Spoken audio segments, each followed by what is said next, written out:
आज 16 अगस्त के दिन सभी झंझारपुर पुलिस अनुमंडल के कुछ नए पदस्थापित थाना प्रभारियों के साथ पहली बार औपचारिक रूप से बैठक किया गया। इसमें हमारे 2019 बैच के सब इंस्पेक्टर हैं जो पहली बार एसएचओ बने हैं। बाकी कुछ लोग 18 बैच के एक हैं जो पहले से थे। 2 इंस्पेक्टर हैं 2009 बैच के, तो वो लोग तो पहले से थे, उनका सेवा में लंबा अनुभव है।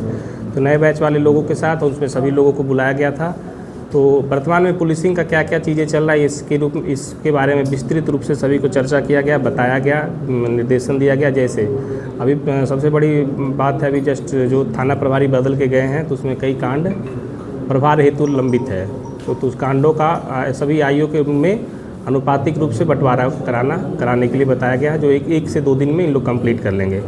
उसके बाद सभी थाना प्रभारी और अपर थाना प्रभारी इसमें कांडों का समीक्षा भी करेंगे, उसके बारे में भी बताया गया है।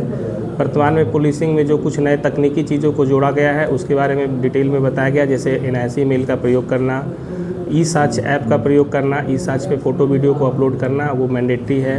नाफिस का प्रयोग कैसे करेंगे, CCTNS में प्रयोग करेंगे, नए ऑफिसर्स उसमें बैठेंगे, सभी लोग उसमें इन्वॉल्व रहेंगे, ये चीज़ बताया गया है। ट्रैफिक के संदर्भ में विशेष रूप से बताया गया कि यहाँ लोग हेलमेट या ट्रैफिक का पालन नहीं करते नियमों का, उसके लिए विशेष रूप से सभी थाना प्रभारी को आज बताया गया है कि नियमित रूप से दिन में और शाम में और रात में लगभग 8-9 बजे तक बीच रात्रि गश्ती में भी वो लोग चेकिंग करेंगे।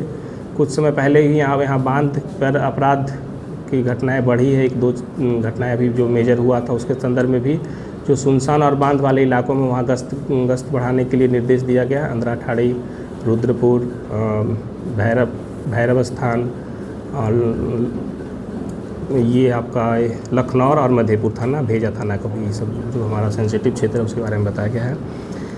इसके अलावा जो सक्रिय अपराध का कुछ गिरोह है जो स्नैचिंग या चोरी लूट का घटना करते हैं उसका सूची कुछ इन लोगों को प्रोवाइड किया गया, जिस पे लोग मेहनत करेंगे, काम करेंगे और उनको जल्द ही गिरफ्तार करेंगे।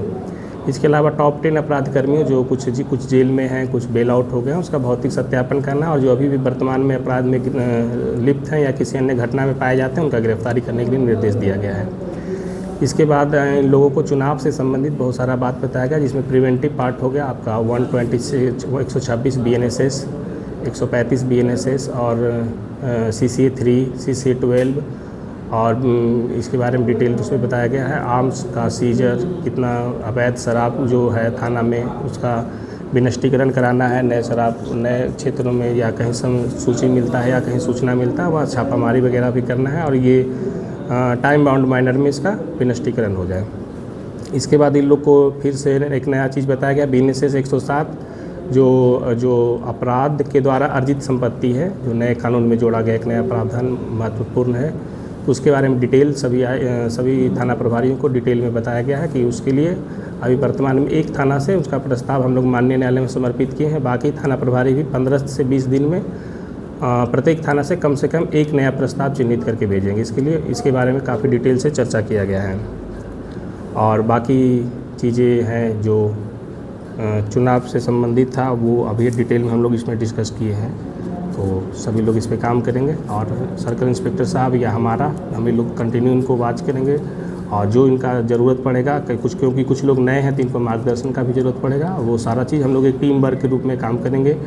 2 या 3 थानों को हम लोग क्षेत्र वाइज जो सुविधा हो उनके साथ हम लोग एक टैग कर देंगे ताकि कोई भी बड़ा या महत्वपूर्ण घटना हो एक साथ वो लोग तुरंत कार्रवाई करें। ठीक है, थैंक यू।